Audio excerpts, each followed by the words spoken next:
Sebelum kita memulai pembelajaran, mari kita berdoa menurut agama dan keyakinan masing-masing. Berdoa dimulai.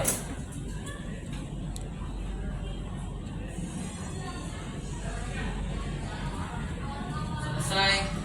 Memberi salam. Selamat pagi, Bu. Selamat pagi semua, silakan duduk. Jadi gini anak-anak ya, hari ini kita mencoba mereview lagi apa yang sudah kita buat, apakah sudah kita lakukan benar-benar sepanjang beberapa bulan ini. Kita review, kita evaluasi. Nah, karena menurut saya banyak yang ada pelanggaran di sana, makanya mungkin ini terlalu banyak sehingga perlu kita buat yang lebih simpel. Yang lebih simpel, kesepakatan yang sudah kita buat menjadi keyakinan kelas. Caranya bagaimana? Yuk kita lihat. Untuk apa itu sih keyakinan kelas?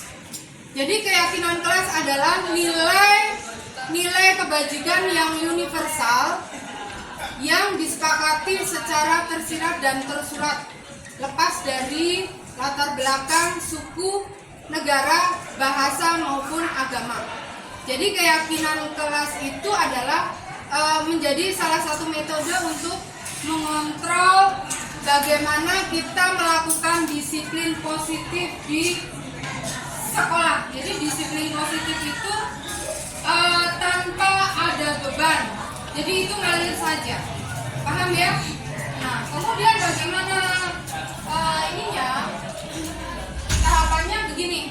Kita nanti berdiskusi. Kita tadi ada beberapa yang sudah diskusi, kemudian merumuskan peraturan kita sudah dapat yang ini, kemudian merubah peraturan kelas yang ini menjadi kalimat positif, kemudian merubah kalimat positif menjadi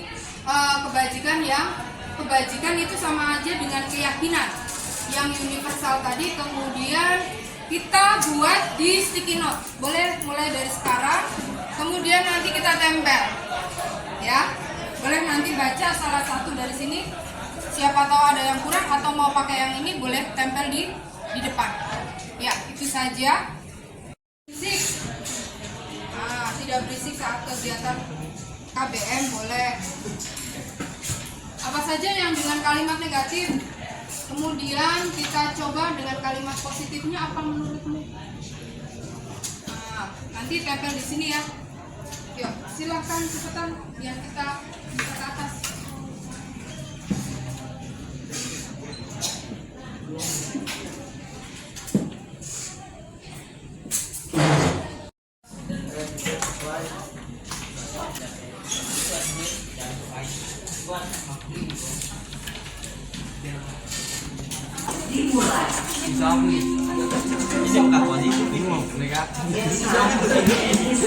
Kerjasama menjaga kebersihan kelas. Ya boleh. Kira-kira yang ini nih, kita sepakatnya menjadi apa? Menjadi keyakinan kelas apa? Menjaga kebersihan kelas. Apa? Kalimatnya apa? Nah, tidak buang sampah sembarangan, jadinya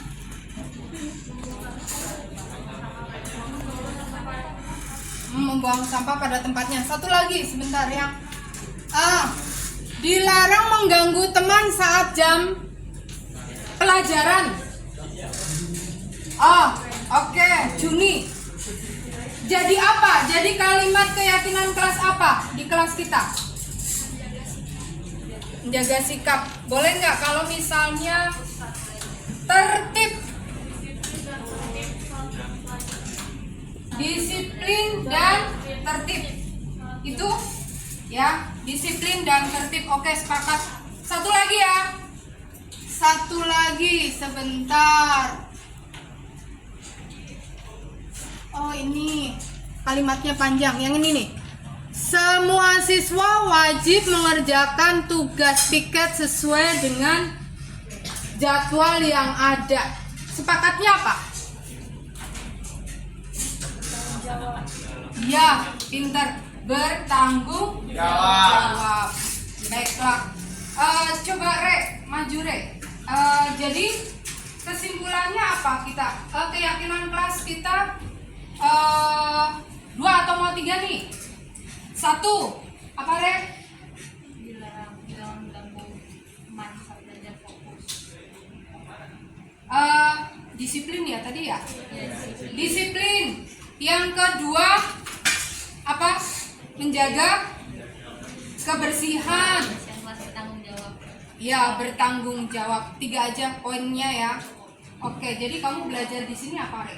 Kita belajar keyakinan kelas tentang apa ya? Bagaimana kita membuat Gimana kita bisa saling kerjasama, kita jadi sama-sama punya kesadaran kita masing-masing. Satu kelas sepakat kalau memang kesepakatannya kan juga udah ditulis sama masing-masing kita, terus sudah dibacain dan kita diskusiin sama-sama dan kita sepakati. Jadi memang mau nggak mau ini udah jadi kesepakatan kita bersama, hasil demokrasi. Iya, terima kasih semuanya dan mari kita lanjutkan kegiatan kita di P5 ke atas. Terima kasih semua ya.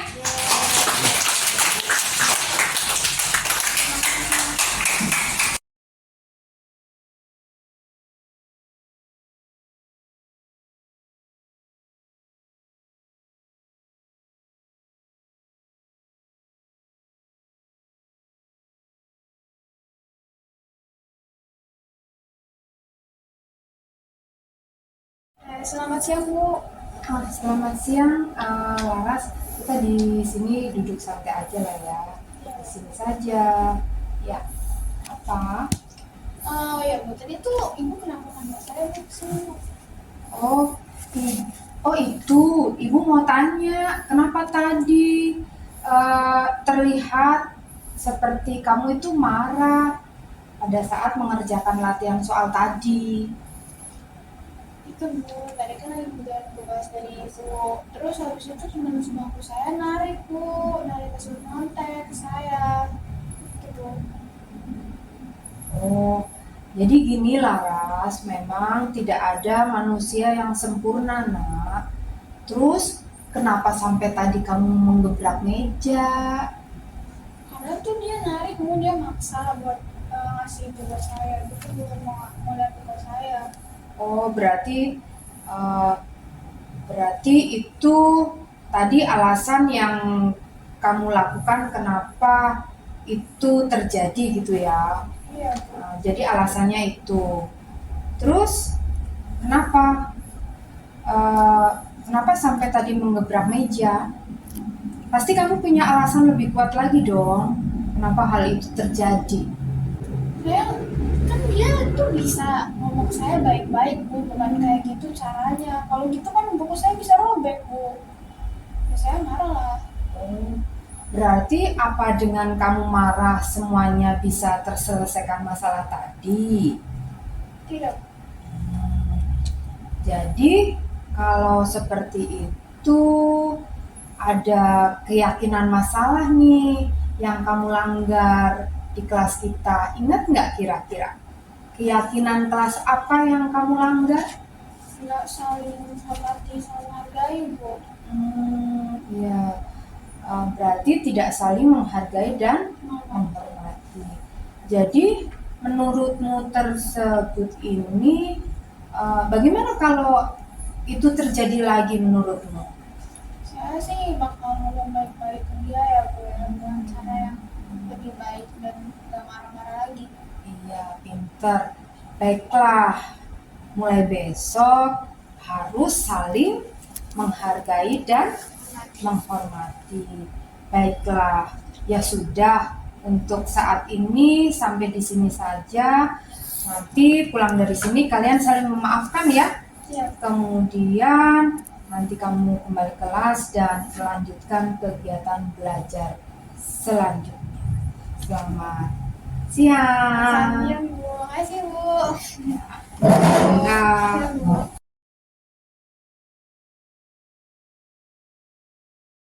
Selamat pagi Bu. Selamat pagi. Silakan duduk. Makasih Bu. Ya. Oke. Kenapa? Kenapa mikir lama sekali? Saya ingin mencari solusi dari masalah keterlambatanmu. Ayo cerita, pasti ada alasan mengapa kamu datang terlambat hari ini. Coba kamu cerita. Mana ya Bu ya? Ayo ngomong aja, nggak apa-apa.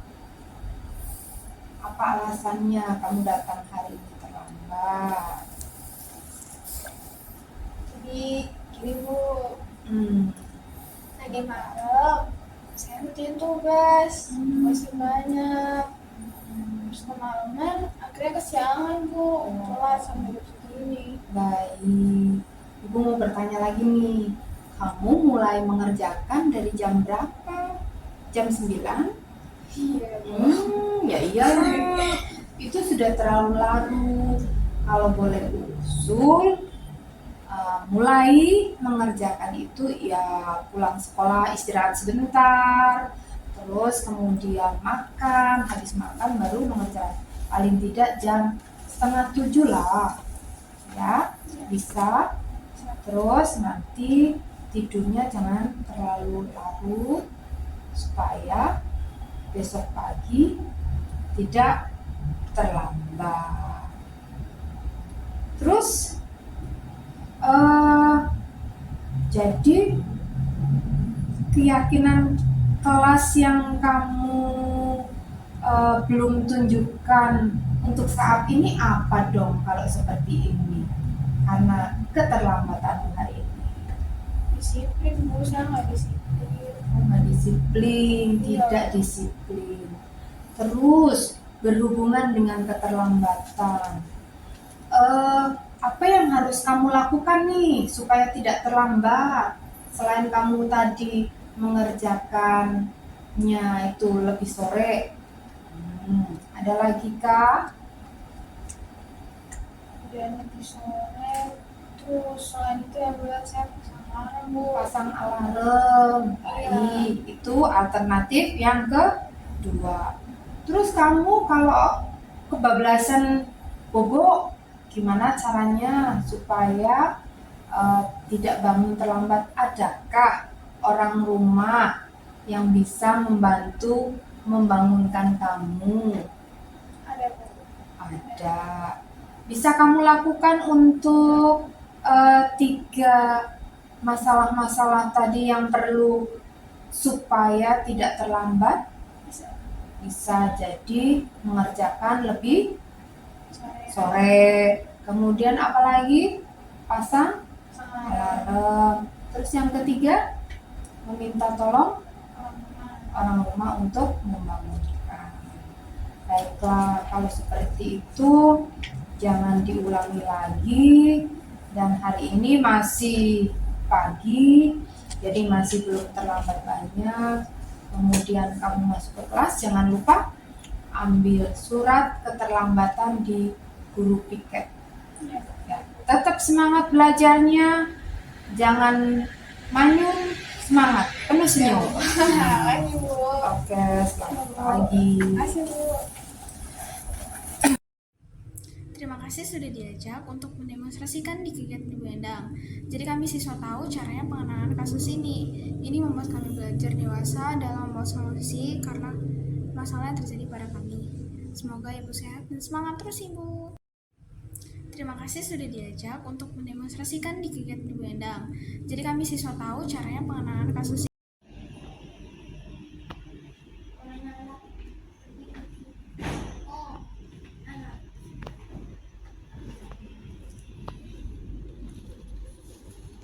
Pokoknya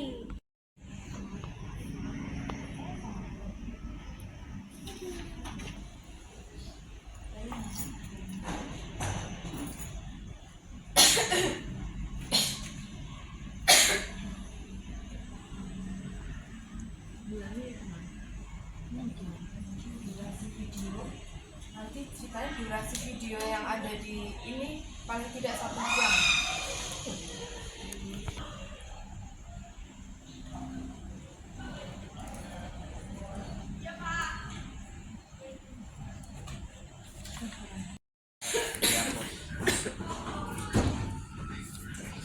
ini bagus. Iya, ini mana maksudnya? Kita kan ada podcast di sini kayak bagus deh pakai ini. Tapi kayaknya kurang gitu sih Tapi kayak suaranya aneh. Hai sobat gue, balik lagi. Saya hormati, yang saya cintai dan saya sayangi rekan-rekan guru SMA Negeri 2 Jakarta yang telah bersedia hadir di ruang inspirasi untuk mengikuti kegiatan diseminasi budaya positif dan penanganan siswa. Untuk acara hari ini datang untuk memenuhi tugasnya Wendang ya, tugas calon guru penggerak yang akan segera untuk mengikuti kegiatan lokal 3 dan butuh dukungan support dari kita semua agar kegiatan Wendang berjalan dengan lancar sampai dengan tuntas sampai lokal 9. Untuk Wendang kita sini dipersilahkan. Iya, terima kasih Bu Dewi yang sudah mengantarkan kita untuk pembukaan. Pada kesempatan ini buat teman-teman terima kasih sudah menyempatkan hadir. Kita di sini saya tidak menggurui, tapi paling tidak inilah yang saya dapat pada saat saya pembelajaran di CGP. Jadi di CGP itu kita belajar mandiri, kemudian ada belajar sama PP, kemudian sama fasil dan bersama dengan instruktur.